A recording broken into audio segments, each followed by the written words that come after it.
Hello students, I am Suman Sharma from Holistic English and Science Channel.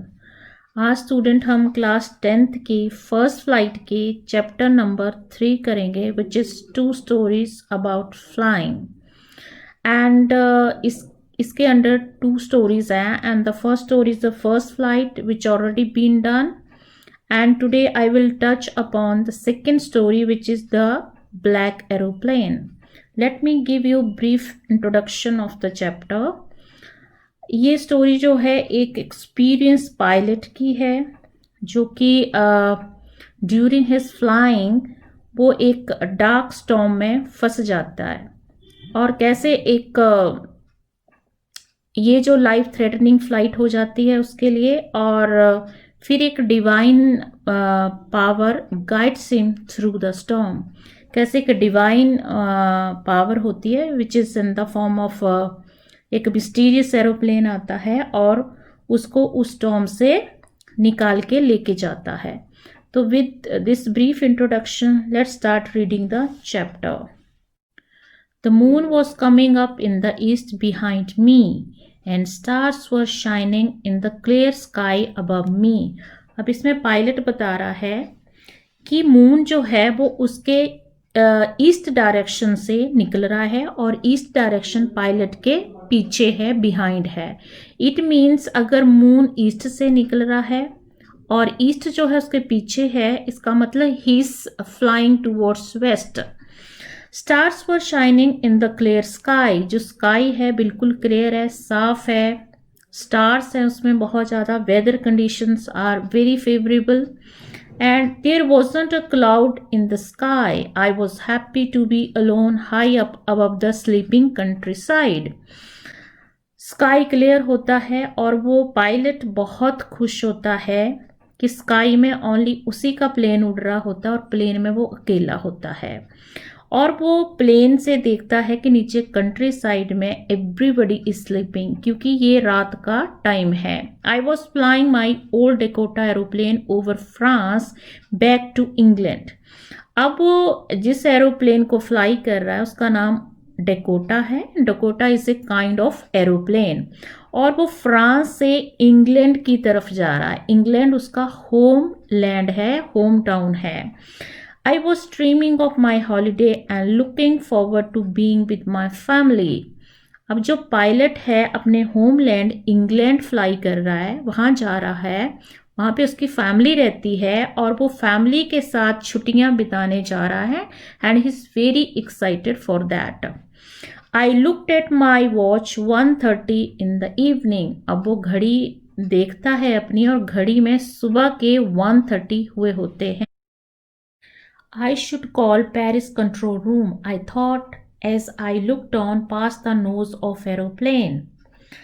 अब क्योंकि सुबह के 1:30 टाइम हो चुका था तो पायलट ने सोचा कि मुझे पेरिस कंट्रोल रूम में कांटेक्ट करना चाहिए. ही thought of getting in touch with Paris control room.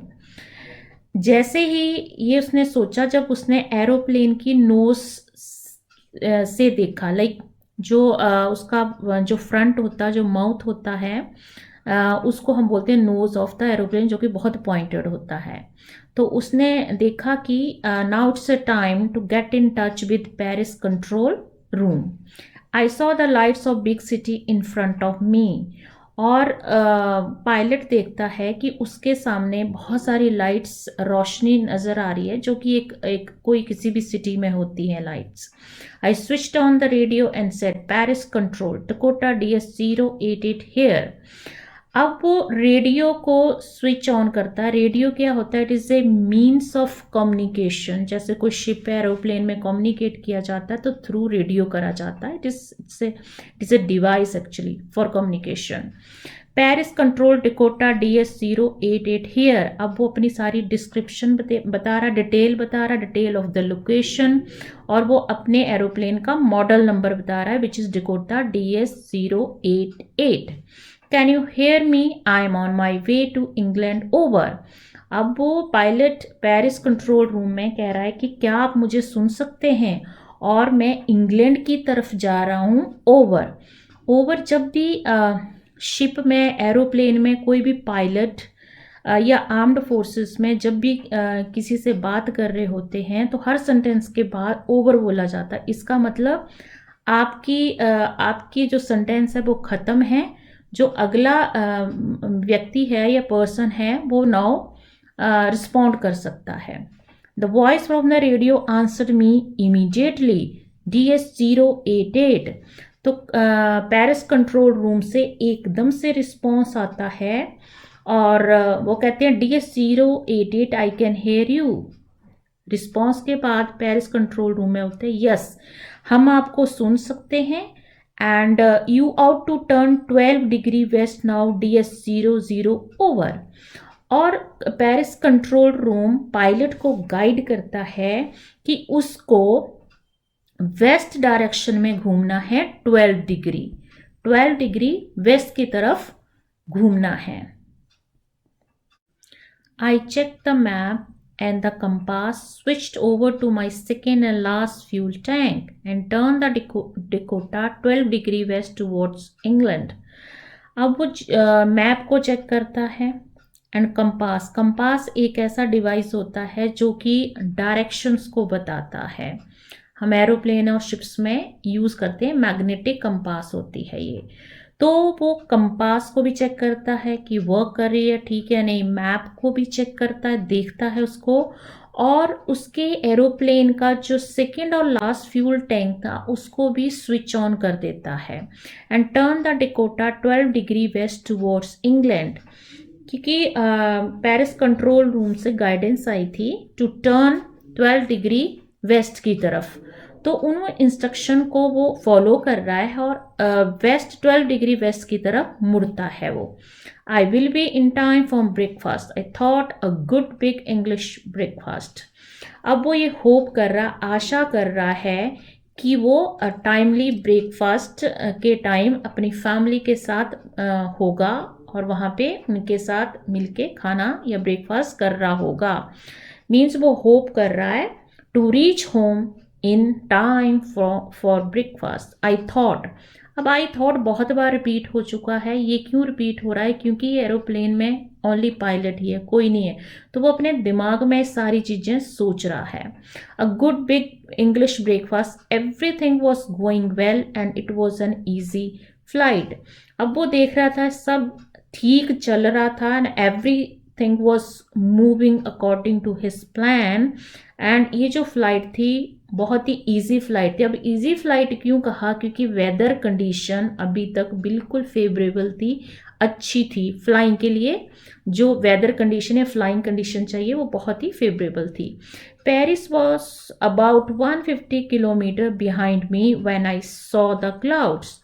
अब वो पेरिस को क्रॉस कर चुका था, पेरिस के 150 किलोमीटर आगे निकल चुका है, तब वो क्लाउड्स देखता है, बादल देखता है, और ये बादल स्टॉर्म था, मीन्स ये तूफान था। They were huge, they looked like black mountain standing in front of me across the sky. ये क्लाउड इतने बड़े थे, ब्लैक कलर में थे, ऐसे लग रहे थे ये बादल कोई पहाड़ हों काले रंग के, ऐसे पहाड़ जो कि पूरे आकाश में फैले हुए हैं, और इन्होंने विजिबिलिटी को डैम्पन कर दिया, कम कर दिया है। I knew I could not fly up and over them. Pilot कह रहा है कि माउंटेन इतने ह्यूज हैं कि मैं इनके ऊपर से नहीं जा सकता। I did not have enough fuel to fly around them to north or south। अब वो कह रहे हैं कि ना इन बादलों के मैं साइड से निकल सकता हूँ, ना नॉर्थ की तरफ से ना साउथ की तरफ, क्योंकि उसके एरोप्लेन में फ्यूल कम रह गया था, ऑलमोस्ट ख़त्म होने वाला था। I ought to go back to Paris, I thought, but I wanted to get home. I wanted that breakfast। अब उस पायलट ने सोचा एक बार कि उसे पेरिस वापस चला जाना चाहिए, जो कि 150 किलोमीटर पीछे छूट चुका था। उसने एक बार सोचा कि पेरिस वापस चला जाना चाहिए, but I wanted to get home. लेकिन वो बहुत ही डेस्परेट था अपने घर पहुंचने के लिए, फॉर रिच इंग्लिश ब्रेकफास्ट, अपनी फैमिली के साथ ब्रेकफास्ट करने के लिए। And I wanted that breakfast, I will take the risk, I thought. अब वो सोचता है कि वापस नहीं जाना चाहता पेरिस में, क्योंकि फैमिली के मिलने के लिए बहुत ही डेस्परेट था। He is a kind of family man.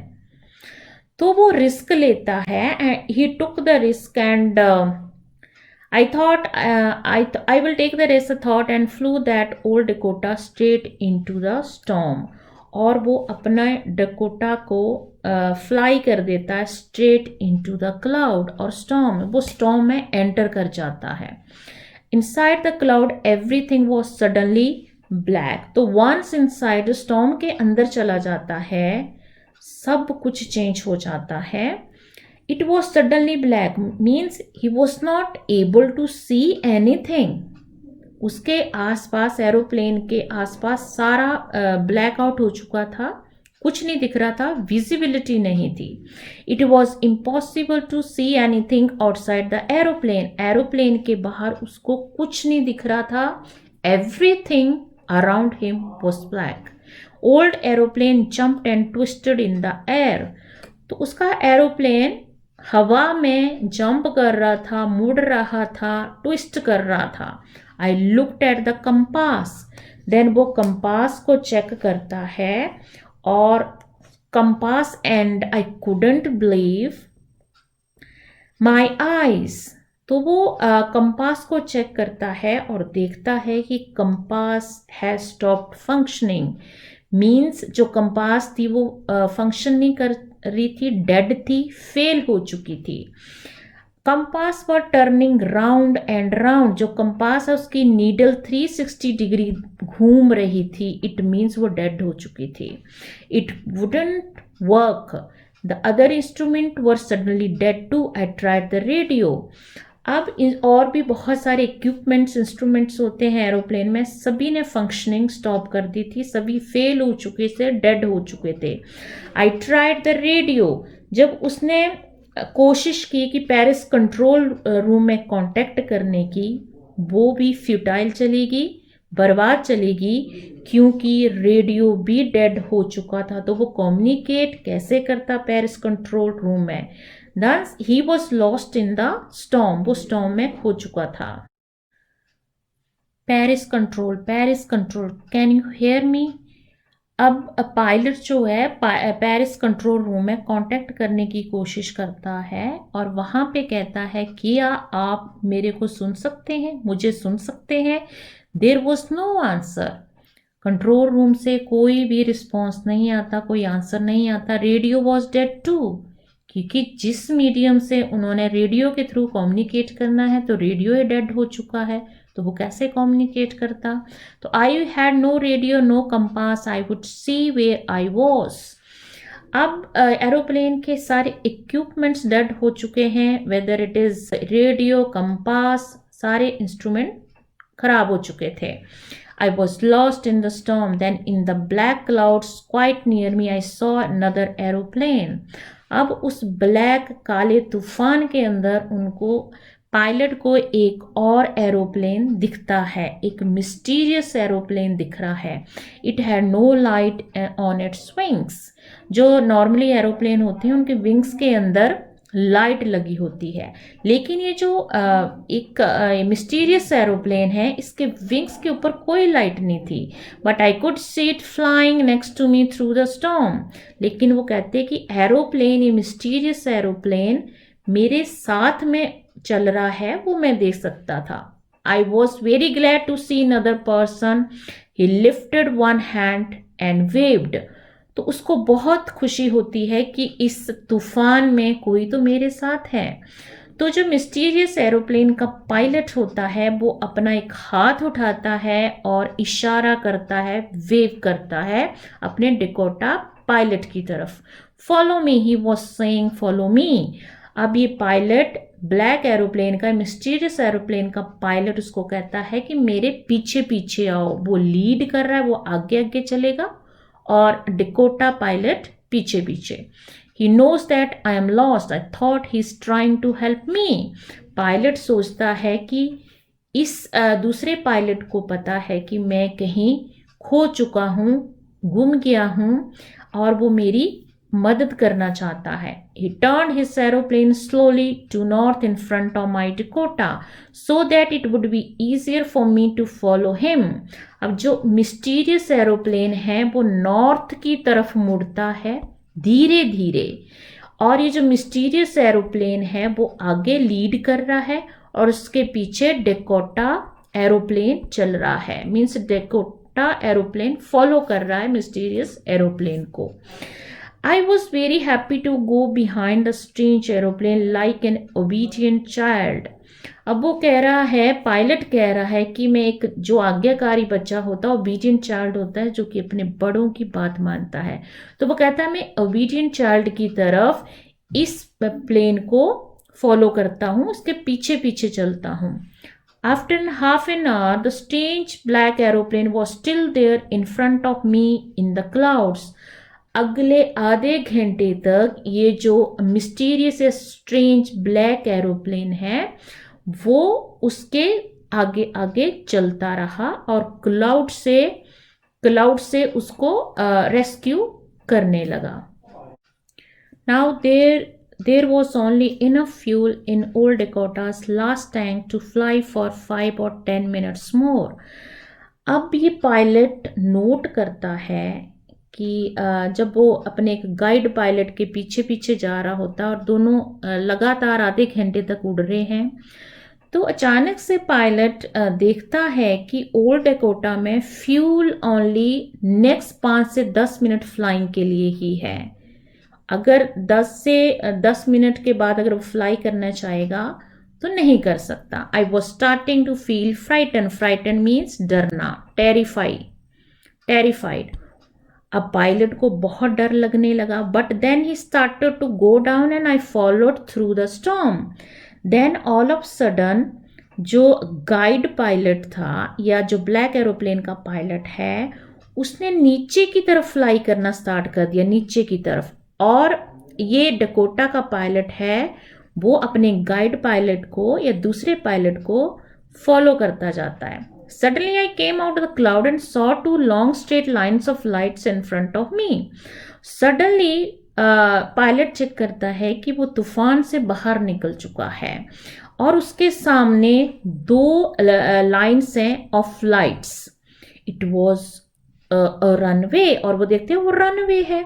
And airport, और वो एयरपोर्ट का रनवे है. आई वॉज सेफ, वो कहता है yes I am safe, I'm out of the storm. I turned to look for my friend in the black aeroplane. और वो turn around करता है and he is looking for his guide, और इस guide pilot को ढूंढ रहा है वो. And but the sky was empty. वो देखता है पूरा स्काई तो खाली पड़ा है, वहां पे कोई एरोप्लेन ही नहीं है. There was nothing there. The black aeroplane was gone. I couldn't see it anywhere. उसको आकाश में कुछ नहीं दिखता. जो ब्लैक एरोप्लेन था वो कहीं डिसअपेयर हो चुका है. आई कुडंट सी इट एनीवेयर. वो मुझे कहीं नहीं दिखता है. I landed and was not sorry to walk away from old Dakota near the control tower. अब एक गाइड पायलट ने, मिस्टीरियस पायलट ने सेफली डिकोटा पायलट को लैंड करवा दिया. And was not sorry to walk away from the old Dakota near the control tower. Control tower या control centre, control centre में वो पहुंच चुका था और वहां पे ओल्ड डेकोटा को छोड़ के जल्दी से ओल्ड डेकोटा से बाहर निकलता है. I went and asked a woman in the control centre where I was and who the other pilot was. वो जाता है और जो कंट्रोल सेंटर में वुमेन इंचार्ज होती है या वुमेन ऑफिसर होती है उसको पूछता है कि मैं कहाँ पे हूँ, क्योंकि वो लैंड कर चुका था सेफली, लेकिन उसको पता नहीं था कि वो कहाँ पे लैंड किया है. एंड दूसरा पायलट कौन सा, जो गाइड पायलट है, ये ब्लैक एरोप्लेन का पायलट कौन है. आई वॉन्टेड टू से थैंक क्यों? मैं उसको थैंक्स करना चाहता हूँ, उसका धन्यवाद करना चाहता हूँ। She looked at me very strangely and then laughed. जो वुमेन इन इंचार्ज थी वो पायलट की तरफ बहुत अजीब मैनर से देखने लगी और हंसने लगी। Another aeroplane up there in this storm, no other aeroplanes were flying tonight. कहते कि इस स्टॉर्म में सारी जो फ्लाइट्स थी वो कैंसिल कर दी गई थी और कोई एरोप्लेन भी नहीं उड़ रहा था। तुम्हारा ही aeroplane was the only one जो कि रडार ने स्पॉट किया था, क्योंकि स्टॉर्मी वेदर था, वेदर ठीक नहीं था, सारी फ्लाइट कैंसिल हो चुकी थी। ओनली जो डकोटा पायलट था वही वहां पे उड़ रहा था स्काई में। So who helped me to arrive here safely without a compass, a radio, without any more fuel in my tanks? अब पायलट के दिमाग में बहुत सारी चीज़ें, बहुत सारे क्वेश्चन क्रॉप अप कर रहे हैं और वो कहता है कि कौन था वो जिसने कि मुझे रेस्क्यू किया, स्टॉर्म से निकाला, जबकि मेरे एरोप्लेन में ना कंपस डेड थी, रेडियो डेड था, फ्यूल भी ऑलमोस्ट खत्म ही था। तो who was the pilot in the strange black aeroplane flying in the storm without light? तो वो पूछ रहा कि कौन ब्लैक एरोप्लेन का कौन वो पायलट था, कौन मिस्टीरियस पायलट था जो कि उस स्टॉर्म में उड़ रहा था, सेफली मुझे स्टॉर्म से बाहर निकाला, ऐसा एरोप्लेन जिसमें कोई लाइट्स भी थी। तो उसके दिमाग में बहुत सारे क्वेश्चन जो थे वो क्रॉप अप कर रहे थे, लिंगर कर रहे थे, जो क्वेश्चन उसको अनआंसर्ड ही रह गए। तो आई थिंक जो डिवाइन गाइड था, उसकी जो आइडेंटिटी थी, उसकी जो पहचान थी, जिसने उसको रेस्क्यू किया था, आई थिंक ऑथर के लिए एक मिस्ट्री ही रही। एंड आई थिंक इसका जो एंड है उसको इंटरप्रेट करने के बहुत सारे तरीके हैं। तो आई थिंक जो पायलट था वो बहुत एक्सपीरियंस था, उसने इस बैड टाइम में, बैड सिचुएशन में उसने अपनी हिम्मत नहीं छोड़ी, करेज नहीं छोड़ा। और बोलते हैं जो God helps those who help themselves. तो इसी करेज की वजह से, हिम्मत की वजह से भगवान भी या गॉड भी उसकी हेल्प के लिए आगे थे, और ये गॉड थे जो कि उसको स्टॉर्म में से निकाल के ले गए थे। तो एक्चुअली इस स्टोरी से एक मैसेज ये मिलता है कि one should not give up in difficult times, क्योंकि डिफ़िकल्टी जो होती है ये इनएविटेबल होती है, ये लाइफ में आती ही रहती है। ओनली करेज जो होता है वो आपको हेल्प करता है इन एडवर्स टाइम्स में थ्रू होने के लिए। तो आई थिंक स्टूडेंट्स ये लेसन यहाँ पे ख़त्म हो गया था। आई होप आपको लेसन समझ आ गया हो। एंड अगर आपकी कोई क्वेरी है तो please feel free to write in the comment section. And students, for more video please subscribe to my channel which is Holistic English and Science. And one more thing, for important question के लिए description box में आपको link मिल जाएगा, you check out the important question of this chapter. Thank you student for watching this video.